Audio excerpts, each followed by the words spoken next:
Hello people in YouTube land, it's been a while. I took about 3 months off from pretty much life. um, it's been an interesting few months, but today I just thought, oh yeah, YouTube. YouTube kept me going last year. That was fun. I should do that. So I made up a schedule for filming and posting all the things I want to do this year with this medium, I guess. I need to work on not saying so much. But I mean, that's what you do when you don't have a script and you just ramble to the camera like I prefer to do. I like keeping it real. So this is real. I am really this stupid. Yeah, so I'm a little rusty. I don't know what I'm doing, but I mean, that is kind of what I do, is make videos not knowing what I'm doing. So enjoy. Anyway, there's another I thought it would be a good way to start, just catching y'all up with my vlog and everything, like what's been going on, like where I'm at. So there, I did it again. I mean, there's a lot of good stuff in the works. Stop saying like, one big thing, I've got a lot of books that could potentially come out this year. It's just, you know, I took a 3-month hiatus from being alive, with like the exceptions of a couple of people in the world, I guess, who were able to access me. But yeah, so there's a lot that will probably come out this year. I'm especially excited about the new Nod novel. That's the longest book I've ever written. But it's been with my editor since December, so it's long. It's really long. So I'm not able to move forward on that project until I get it back with notes and everything and do another draft, at least one more draft, before it's publishable. And I mean, I really like, it's a good novel. It's just every novel needs editing. It's just a reality. If you're an indie author and you don't go through editing processes, stop that. You must do numerous drafts, because as an indie author you're held to a higher standard. Like, you can have one mistake, one typo in your novel, and you almost certainly will. And something that comes out from a big publishing house can have 10 typos in it, and all of the big publishing houses' typos will be forgiven. The author will not be held accountable by the reader, to the extent that you will be held accountable as an indie author for your one typo. So the editing process is important. So I'm being patient. Kind of. I'm pretending to be patient as I wait for the Legends of Nod Book 6 to get back to me with editing notes. And then, you know, I would like ideally to get that book out by November of this year. That's the unofficial release date that has not been posted on my website, because, you know, I don't have it back in hand. We don't have cover art yet, but, you know, that's the good thing. Those are the things I'm the most excited about, are the books I have coming out. I will at least have one book come out this year, for sure. I can say that for sure. You know, if I survive the next month or so, I will at least have one book come out. Other than that, I mean, I'm in a strange place. Everything is... I did a video last year, late last year, an I Can't Sleep video that was unexpectedly dark, where I talked about depression and such, like things that I am struggling with in life. So I don't know if I got very... I don't remember how specific I got about what's going on now. I know I was talking about how at that time it was either I was going to make it or I wasn't. And that's what was kind of the impetus of my on-camera meltdown.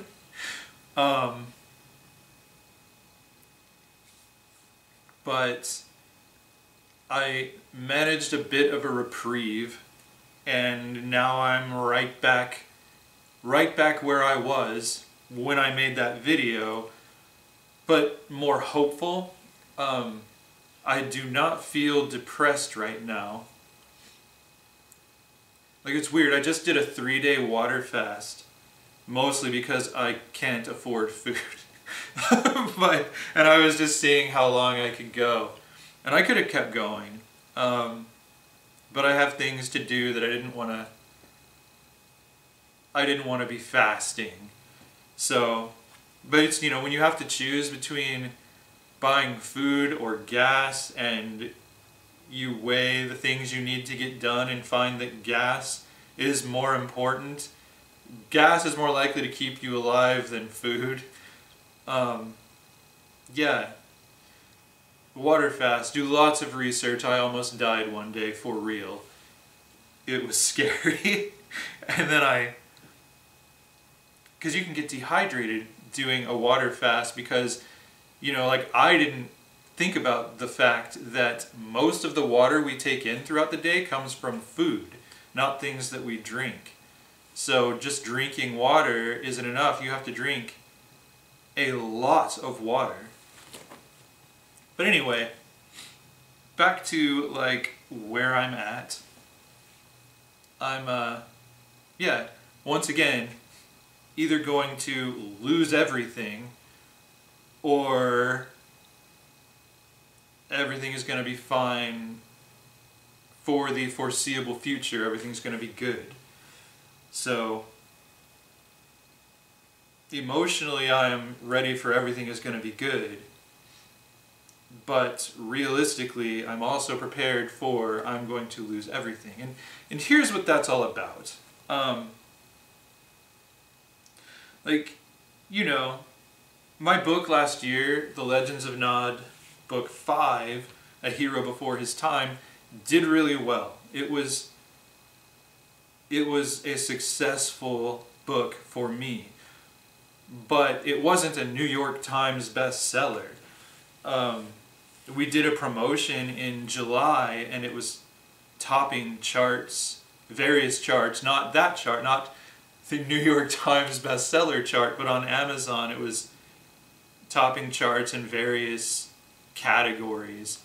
But it's, you know, still, it remains an indie book, an indie release, and it was very successful on an indie scale.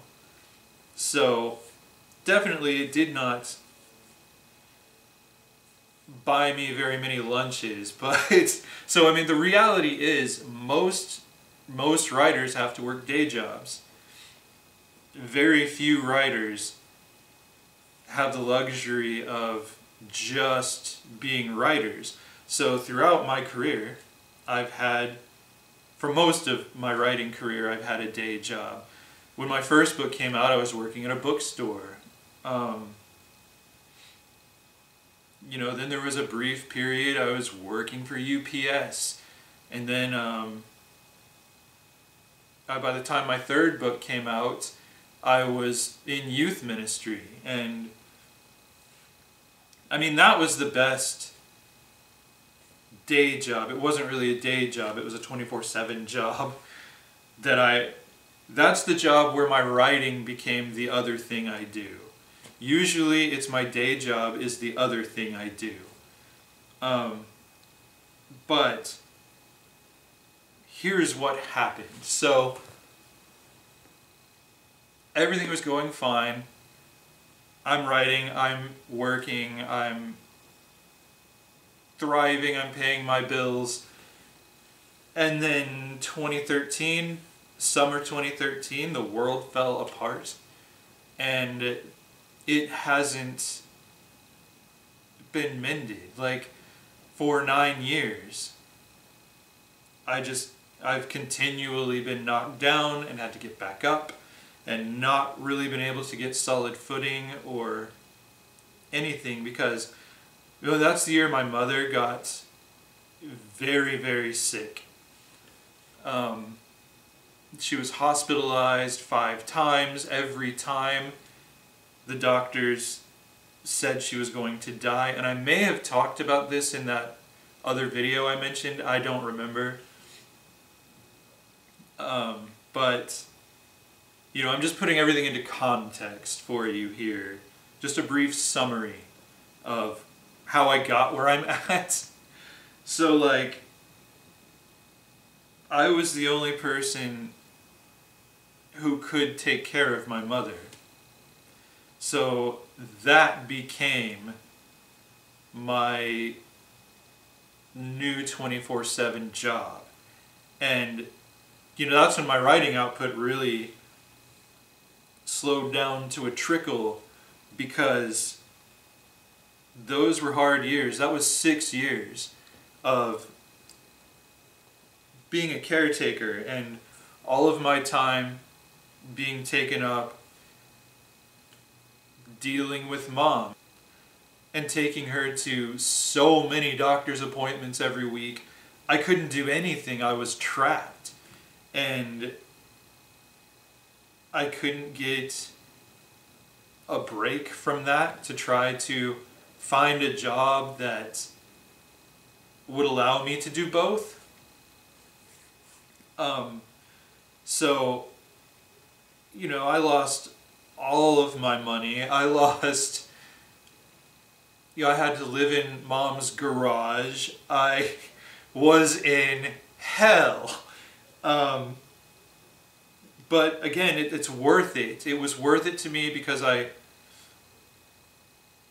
I had the same decision to make again, I would make the same decision. Or the same choice to make, I would make the same decision. Because I wasn't going to abandon my mother. I wasn't going to just look at her and say, well, I guess you're going to die then. But she came through so many incidents over those 6 years of the doctor saying, well, this is it. Get people to come say goodbye because she's saying goodbye. And then she'd live, so that 3 years ago, when she actually did die, I was unprepared for it, even though, I'd spent years on this emotional roller coaster of every morning not knowing if Mom was dead or alive. If she didn't wake up at the usual time, panic, panic, panic, knock on her door, no answer, oh God, she's dead. I can't deal with this, what am I going to do? I can't handle it. And then knock on the door louder, scream her name. Finally she'd answer, heart would beat faster in relief. It's just, the roller coaster. So, I thought I'd be prepared. At least psychologically, for the fact that Mom is going to die, but no. And the day she died was so awful. It was like I have flashbacks still. It's bad. But, that's kind of beside the point. I'm trying to be quick about this, even though, I ramble and I haven't made a video in 3 months. So, buckle up. Buckle up, kids. You might get whiplash. So that was 3 years ago, and then Mom's dead, caretaker years are abruptly over. And I have nothing. nothing. I have no day job. I have inherited a house. Um, so I was emotionally a wreck. I was mentally a wreck. Um, but I had no alternative but to do what I'd been trying to do forever and work on me, get my footing. Um, so then, and I'd already, like, late in the game, I started driving, very late in the game, I started driving Lyft to make a little money, but barely before Mom died. I had no money. I had basically just gotten approved. It took me, like, after I realized that was something I could do that would allow me to also take Mom to her doctor appointments, the problem was I didn't have a car that they would accept. So when my dad gave me a car that qualified to be a Lyft car, and by the time I got everything rolling, Mom's back in the hospital, and then Mom's dead. So then I start driving Lyft, which it's a great gig if you need it. It's definitely not designed to be a 3-year-long gig. But so here's the other problem. Like, I've been trying to get work for 3 years, steady, stable work. But I've got that 6-year gap in my resume. And so I'm competing with people who do not have a 6-year gap in their resume. So with all the people applying for jobs, decent jobs, that pay you a living wage in the world, that there just aren't that many such jobs. When you have a giant gap in your work history, it's easy to get filtered out. Like, that's my only theory. Like, it's never taken me this long to get a job when I'm trying so hard. And the other thing is, like, it's even harder to find those kinds of jobs that don't require you to have a bachelor's degree or a master's degree. Like, the master's degree is the new bachelor's degree. If you don't have a master's degree, you can't apparently get a job cleaning gas station bathrooms with your own toothbrush for peanuts. So, yeah, again, and so jobs would say no degree required. X amount of relevant work experience counts as X amount of education. So I had that, but again, even with jobs like that, you are still competing with people who actually have those degrees, and so you get filtered out, even though they say no degree required. They do prefer it. So I, had to keep driving Lyft and keep driving Lyft, and then the pandemic hit, and for weeks immediately after the pandemic hit, nobody was going anywhere. So I'd get up, log in, go to work, no rides, none. Not one, for weeks. And so I had no money, none. And then business started picking up again. Like, people started going places and no one was driving.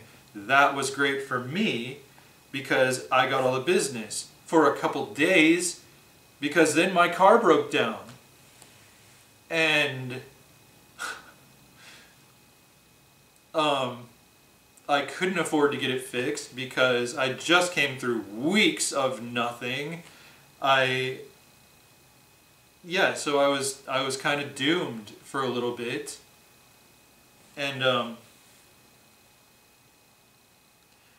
so that's the thing about Lyft. I did eventually get my car repaired. You know, I had to borrow money from friends that I have not been able to pay back yet because, again, I'm still looking for full-time employment somewhere in a job that isn't going to destroy my car, because right now my car is running fine, but gas prices are soaring. So I am once again in a position where, like, I put in a full day of work and then it costs me everything I earned to gas up the next day. So, I mean, that's why it's like, choose between food or gas.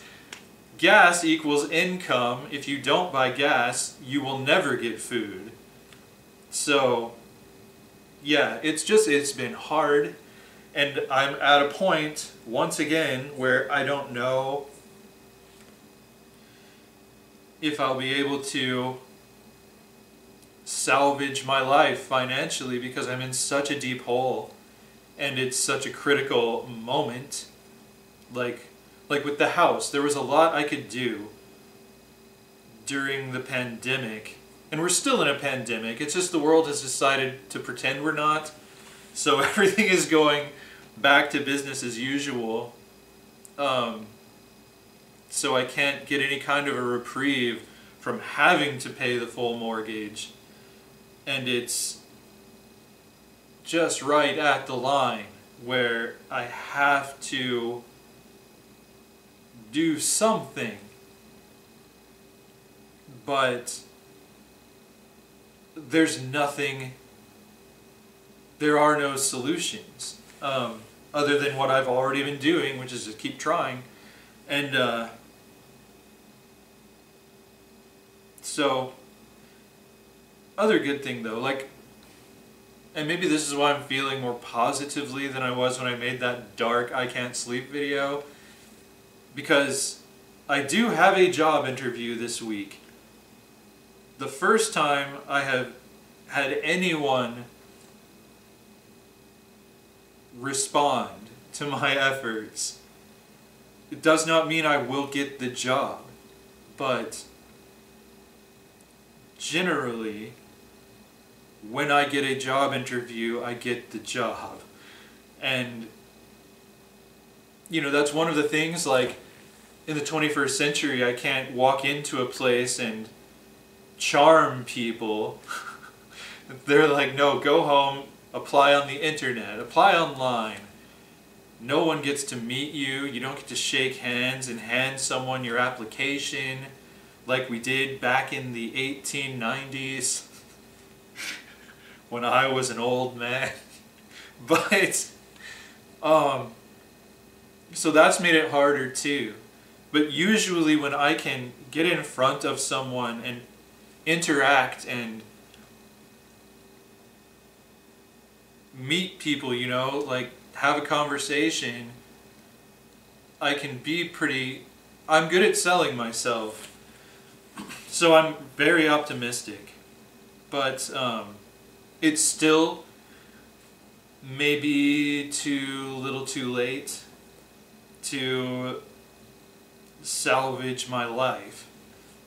So I'm in a lot of stress. And last year, like, doing these silly YouTube videos, like, I got 19 subscribers. It's not like, you know, it's not like I'm doing this for views. It just kind of, it was fun, and it helped me to keep moving forward. You know, it was a hobby. So I'm hoping, you know, I sat down and did a schedule to do YouTube this year, and I'm hoping that whatever happens, I'll be able to keep moving forward. You know, YouTube is kind of like having an accountability partner, especially with a vlog, and I think I'm going to be vlogging a lot more this year than last year. That's the plan anyway. Because for one thing, my vlogs got the most views of everything I did last year. But also, it's kind of the core of what I'm doing. I'm just kind of recording my life. So this is the first vlog in the story of my 2022. I have no idea where this story is going. There's no outline. We start with crisis and just see where we wind up. I hope, like I will tell you, my ideal year goes like this. I have a rough month or two adjusting to all of the good things, all of the good positive changes. I get this full-time day job. It helps me to finance more writing projects and cover art and marketing and such, which will help me sell more books. And you know, by the end of the year, you know, and I do, like, and I have fun doing YouTube this year. That's part of the story. Like, this channel will grow, my ideal year. Like, that's not what it's about. I don't care if I have 1,000 subscribers even, like, I'll appreciate it. But it's just, it's fun to see it grow. Because it grew last year. Just 19, well, it grew to 20 subscribers, and then I guess subscriber number 20 actually watched another video and was like, nah. So then it's back to 19 subscribers. But, you know, any growth is just fun. It's kind of validating to see new people subscribe and to see them looking up your old videos. So I'd like to have that, you know, fun with this hobby over the course of this year as I'm sharing this story with you as it develops. And as my life unfolds and as I don't give up and as everything just starts getting better and better and better, then, you know, by the end of the year, I will, again, ideal year, end of the year, I will still be in this house. I will be on top of all the payments. Everything will be great. I won't be driving Lyft anymore. I'll have at least one book out. New, maybe 3 books, 3 new books, maybe 4 new books. I've had a lot of finished manuscripts edited and ready to go for years. You know, and then I'll get a golden retriever puppy and a tattoo, and my life will be complete. Like, I don't know, that's how I think I'll end the year. Just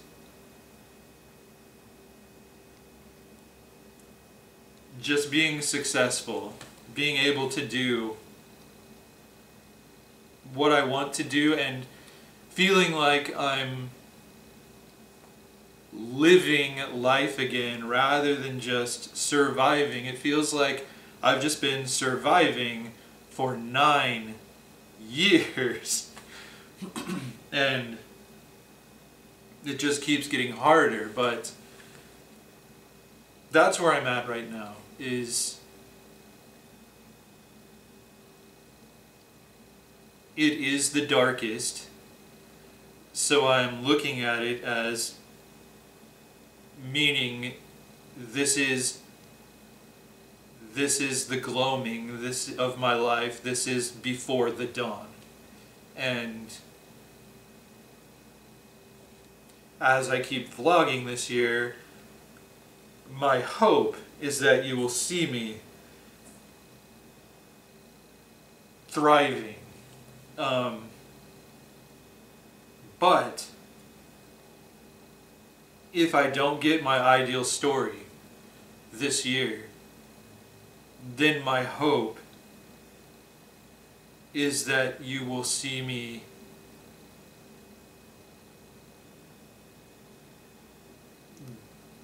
giving all the bad things the finger and not giving up and and making the very, very best of whatever comes my way this year. And you'll be taking that journey with me. If you are following my videos, you'll be you'll be my accountability partner in all of this. And you know, I think either way, we're going to be able to look back on all the videos that I posted at the end of the year, by the end of the year, and we're going to be able to, we're going to see a really good story. So that's my vlog. That's my first vlog of 2022. I don't know how long it was, probably way longer than I thought it would be, but if you watched the whole thing, thank you very much. If you want to follow me on this crazy ride this year, please subscribe, and I won't leave you alone this year. And if you like this video, please like the video. I do nothing to help myself with the YouTube algorithm, and that's deliberate, but I appreciate anything you might do to help me in the YouTube algorithm, such as subscribing and liking the video. By the time this goes up, probably I will have already posted a new Conversations in Sunglasses video that I haven't filmed yet, that I'm doing with Molly Fine tomorrow. So yeah, so by the time this goes up, we're 2 videos in. So 2022, it's gonna be a wild ride. So like I said before, buckle up, because we're doing this.